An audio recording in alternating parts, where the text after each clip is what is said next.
विश्वविद्यालय भरतपुर एवं हिंदी साहित्य प्रेमियों के लिए मैं आज आधुनिक हिंदी कविता के प्रमुख कवि नरेश मेहता की संकलित 4 कविताओं में से तीसरी कविता, जिसका शीर्षक है सूर्योदय एक संभावना, लेकर आया हूँ। विद्यार्थियों, मैं हनुमान प्रसाद मीना, सहायकाचार्य हिंदी, राजकीय महाविद्यालय बयाना, आपको नरेश मेहता द्वारा रचित सूर्योदय एक संभावना कविता की सप्रसंग व्याख्या और उसका भावार्थ समझाऊंगा। ध्यान से सुने। पहले इसका मैं वाचन करता हूँ, उसे ध्यान से सुने और फिर उसके बाद इसकी व्याख्या और भावार्थ बताऊंगा। विद्यार्थियों, इस कविता में नरेश मेहता जी ने मानव जीवन में प्रकाश के अर्थात ज्ञान के महत्व को दर्शाने का प्रयास किया है। कविता इस प्रकार है। कल तुम जहाँ खड़े थे वहाँ एक ऐसा सूर्योदय हुआ था जिसका कीर्तन करते अनंत पाखी मधु माधव उत्सव की गुलाल लग रहे थे। कल तुम जहाँ खड़े थे वहाँ एक ऐसा सूर्योदय हुआ था जिसका कीर्तन करते अनंत पाखी मधु माधव उत्सव की गुलाल लग रहे थे। आकाश का यह माधव प्रकाश के मधु छत्ते से मधु पर्क वितरित कर रहा था और पृथ्वी परिणाकुल मधुमती लग रही थी। सूर्य को भी देवताओं की भांति आकाश ही प्रिय है। शायद प्रत्येक तेजस्विता आकाश होती है और सौम्यता पृथ्वी। इसीलिए तुम गायत्री भूषा में प्रति सूर्य बनकर पृथ्वी पर धूप चलने लगे। हिम शिखरों से नदियाँ धोते हुए मैदान में खड़े तुम पता नहीं अरण्य से क्या बातें कर रहे थे। एक नए अरण्य को आया देख वनस्पतियाँ अपनी चपल कौतूहलता में तुम्हारे वस्त्रों को धूप समझ उनसे खेल रही थी जैसे कि वे स्वर्ण मृग हो। तुम्हारे व्यक्तित्व की वह पवित्रता ही थी जिसे छूते ही धरित्री सरस्वती गंधा लग रही थी और वे हवाएं वैसी ही प्रसन्न चिड़िया थी जैसी कि प्रार्थना घंटों की अंतिम थरथराहट अपने में लिए संध्या हवाएं होती है। औषध संपन्ना तुम्हारी आँखों में सर्दियों की आँच का सा आमंत्रण था। अग्नि की है गहरी करुणा मनुष्यों की अपेक्षा वृक्षों में अनायास होती है। इसीलिए वृक्ष नैसर्गिक साधु चरित होते हैं। और जब मैंने पहली बार तुम्हें जाना तो लगा कि धर्म ग्रंथ को जानना क्या होता है, परंतु उस समय तक तुम अपनी धूप समेट चुके थे। सन्यासी के वस्त्र जैसे उस आकाश में उस धर्म ग्रंथ के नाम वाले स्वर्णिम अक्षर डूबते शेष थे जैसे राग क्रमशः वैराग्य ले रहा था। संभव है कल फिर जहाँ भी तुम खड़े हो धर्म ग्रंथ की पवित्रता वाला सूर्योदय हो और सावित्री या नक्षत्र अभिषेक करे, वैसे पूर्वांचल पर तुम ऋतुज ही लगते हो। विद्यार्थियों, ये थी नरेश मेहता की सूर्योदय एक संभावना कविता। इसकी आगे हम व्याख्या एवं भावार्थ समझते हैं। प्रस्तुत पद्यांश या कविता नरेश मेहता द्वारा रचित सूर्योदय एक संभावना शीर्षक कविता है। इसमें कवि ने सूर्योदय को लक्ष्य कर अपने भावों की अभिव्यक्ति की है। नरेश मेहता जी कहते हैं कि सूर्योदय को लेकर अपनी कल्पना के दृश्यों की संभावनाओं को भी व्यक्त करते हैं और नरेश मेहता जी ने सूर्योदय के प्राकृतिक परिवेश को लेकर सुंदर कल्पना इसमें व्यक्त की है। नरेश मेहता जी कविता में जो भावना व्यक्त करते हैं वह इस प्रकार है।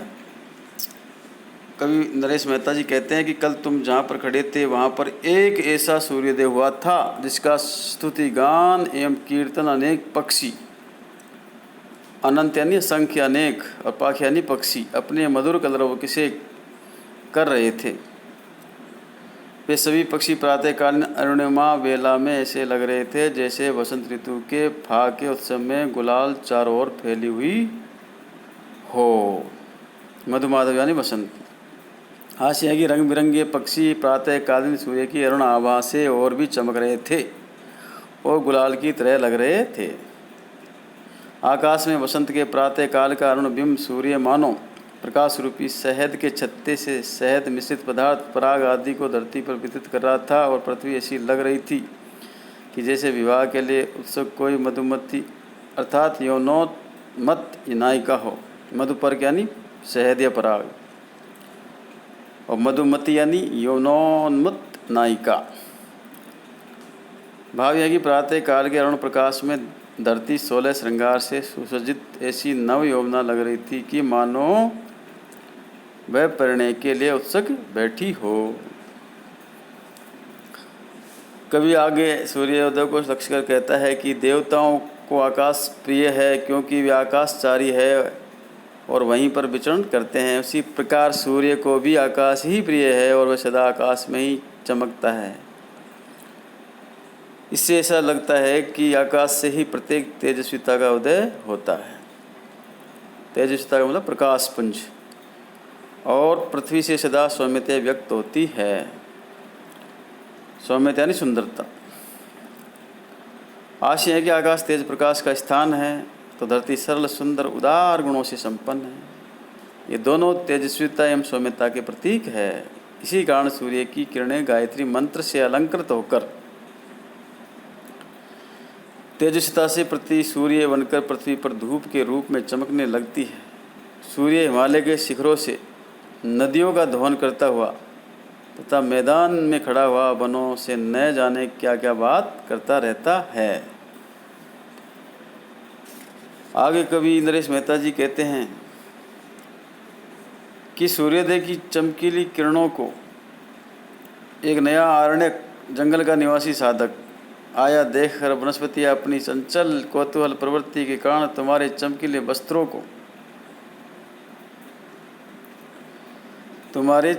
वस्त्रों को धूप समझती है और उससे खेला करती है। आशय है कि सभी वनस्पतियां सूर्य की प्रातः किरणों से मुकुलित पुष्पित एवं विकसित होकर अपनी प्रसन्नता व्यक्त करती है। वे अरुण किरणों को सोने का मृग मानती है। कवि सूर्य को लक्ष्य कर कहता है कि यह तुम्हारे व्यक्तित्व की पवित्रता ही थी कि जिसका स्पर्श करते ही पृथ्वी सरस्वती गंधा अर्थात वाणी की देवी सरस्वती के सदृश लग रही थी। आशय है कि सूर्योदय होते ही समस्त जगत मुखरित होने लगा था। उस समय हवाएं भी उसी प्रकार प्रसन्न लग रही थी जैसी कि चिड़ियाँ प्रसन्न हो जाती है। संध्या काल पर प्रार्थना आराधना के लिए घंटे बजाए जाते हैं। उनकी मधुर अनुगूंज का अंतिम क्षण तक होने वाला ऋण ऋण का स्वर जैसे हवा में तैरता रहता है, उसी प्रकार हवाएं भी प्रतिध्वनित हो रही है। सर्दियों में जैसे आँच का सभी को आकर्षण रहता है, वैसे ही सूर्योदय होने पर औषधियों से संपन्न धरती की आंखों में चमक फैल रही थी। इस तरह सारा प्राकृतिक वातावरण एकदम नवीन एवं आकर्षक लग रहा था। आगे कवि कहता है, नरेश मेहता जी कहते हैं कि अग्नि में तपन तो होती है, साथ ही उसमें सर्दी से बचाने की क्षमता भी रहती है। इस कारण अग्नि में गहरे रंग की करुणा रहती है। गहरे यानी करुणा, मार्मिकता। उसी प्रकार वृक्षों में भी करुणा रहती है जो कि मनुष्यों की अपेक्षा अनायास व्यक्त होती है। अनायास यानी बिना प्रयास के ही स्वभावतः। कवि का भाव यह है कि वृक्ष बिना याचना किए भी छाया, पुष्प, पत्र तथा ईंधन आदि प्रदान कर मनुष्य पर स्वाभाविक रूप से दया भाव रखते हैं, इसलिए वो साधु चरित्र जैसे होते हैं। इसी विशेषता के कारण वृक्ष जन्मजात या प्राकृतिक रूप से सज्जन चरित्र वाले होते हैं। कवि कहता है कि जब मैंने पहली बार तुम्हें यानी सूर्य को जाना तो लगा कि किसी धर्म ग्रंथ को जानना क्या होता है, लेकिन जब तक मैं तुम्हारे विषय में पूरी तरह जानने का प्रयास करता रहा उस समय तक तुम अपनी धूप समेट चुके थे, अर्थात अस्ताचल की ओर चले गए थे। अस्ताचल की ओर जाते समय तुम्हारा प्रकाश आकाश में सन्यासी के लाल वस्त्रों के समान लग रहा था। स्वर्णिम लाल। इस समय ऐसा लग रहा था कि धार्मिक आस्था के स्वर्णिम अक्षर अब डूबने शेष रह गए या अब डूबने ही वाले हैं। जैसे कोई प्रेमासक्त राग यानी प्रेमासक्त जन संसारिकता से ऊब कर वैराग्य धारण करता है, उसी प्रकार तुम अस्ताचलगामी बनकर अपना विराग प्रकट कर रहे थे। आगे कवि कहता है कि कल फिर संभव है तुम जहाँ पर भी खड़े हो वहीं पर सूर्योदय हो, वहीं सूर्योदय धर्म ग्रंथों में वर्णित पवित्रता से अन्वित हो तथा समस्त सृष्टि को अपने किरण पुंज से पवित्र एवं प्रकाशित करे। तब यह भी संभव है कि उस नए सूर्य का पहले की तरह सावित्रियाँ यानी प्रकाश युक्त किरणें अथवा प्रसिद्ध वैदिक मंत्र और समस्त नक्षत्र उसका अभिषेक करे, अर्थात उसे सम्मानित एवं पूजित माने। कवि कहता है कि प्रातः काल में सूर्य वैसे तो पूर्व दिशा में ऋतुज की तरह ही लगता है। भाव यह है कि सूर्य ही प्रतिदिन इस धरती एवं सृष्टि के कर्म यज्ञ का अनुष्ठान करता है, वही इस सृष्टि यज्ञ का ऋत्विज सा है। तो विद्यार्थियों, ये थी इस कविता की सप्रसंग व्याख्या। विद्यार्थियों, इस कविता में नरेश मेहता जी ने जो बताने का प्रयास किया हुआ है कि सूर्य के अरुण बिंब को मधुछत्ता और उससे निकलने वाली लाली रश्मियों को मधुपर्क बताया गया है। पूजा सत्कार के निमित्त दही, घी, मिश्री, जल एवं शहद के मिश्रण से तैयार किया गया तरल पदार्थ मधुपर्क कहलाता है। पक्षी रूपी कीर्तन करने वालों के द्वारा अंत में मधुपर्क का वितरण करना धार्मिक प्रक्रिया के समान बताया गया है। पंचभौतिक तत्वों में आकाश की गणना की जाती है, जो सूक्ष्म और वायविक द्रव्य से समस्त विश्व में व्याप्त माना जाता है। वैशेषिक दर्शन में आकाश का गुण शब्द बताया गया है, परंतु यहाँ कवि ने आकाश को तेजस्विता गुण वाला बताया, क्योंकि तेज सदा प्रकाशमान एवं ऊर्ध्वसित होता है। सूर्य की प्रार्थना करने में प्रायः गायत्री मंत्र प्रयुक्त किया जाता है। सूर्य की प्रखर किरणों से पिघलकर बर्फ नदियों के रूप में बहती है। सूर्योदय से ही धरती पर अनेक कार्य संपन्न होते हैं। कवि ने यही भाव व्यक्त इस कविता में किया है। साथ ही वैदिक साहित्य में ब्राह्मण ग्रंथों से संबद्ध धार्मिक एवं दार्शनिक रचनाओं के समुदाय को आरण्यक कहते हैं।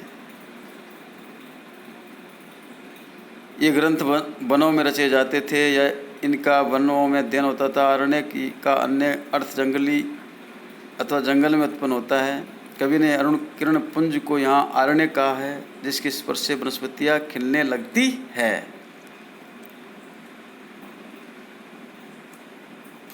सूर्योदय एवं सूर्यास्त के प्राकृतिक दृश्यों को लेकर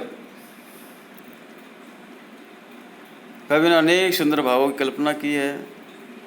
नीति शतक आदि अनेक ग्रंथों में वृक्षों को परोपकारी एवं सज्जन बताया गया है। कवि ने इसी आशय से वृक्षों को नैसर्गिक साधुचरित कहा है। धर्म ग्रंथों के ज्ञान से सूर्य की महिमा का पता चलता है तथा सूर्य भी संसार के कल्याणार्थ सदैव गतिशील बना रहता है। इसका उल्लेख भी इस कविता में हुआ है।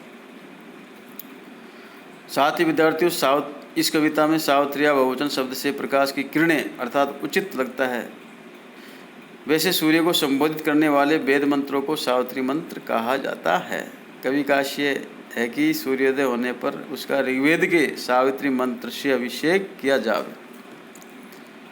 ऋत्विज यज्ञानुष्ठान करने वाले को कहते हैं। ये चार होते हैं: होता, उद्गाता, अध्वर्यु और ब्रह्मा, इन चारों की आवश्यक स्थिति से यज्ञ संपन्न माना जाता है। कवि का आशय है कि सूर्य भी दिन रूपी कर्म यज्ञ का ऋतुज है। विद्यार्थियों, इस कविता में भावाव्यक्ति वैष्णव संस्कारों के अनुरूप हुई है और काव्यलिंग, उत्प्रेक्षा, उपमा, रूपक, मानवीकरण,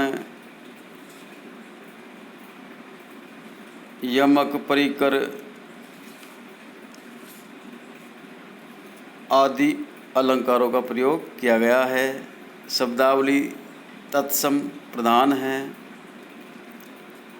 एवं इस कविता में भावाव्यक्ति प्रखर है।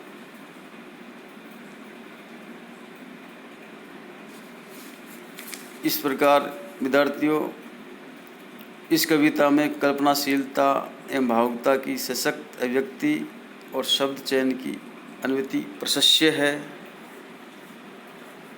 तो ये था इस कविता का सप्रसंग अर्थ, व्याख्या, भावार्थ एवं उसका विशेष। इस कविता में या इस वीडियो में इतना ही। और नरेश मेहता की अन्य कविताओं के लिए देखते रहिए मेरा ये यूट्यूब चैनल, और इस यूट्यूब चैनल को सब्सक्राइब करें, लाइक करें एवं शेयर करें। धन्यवाद।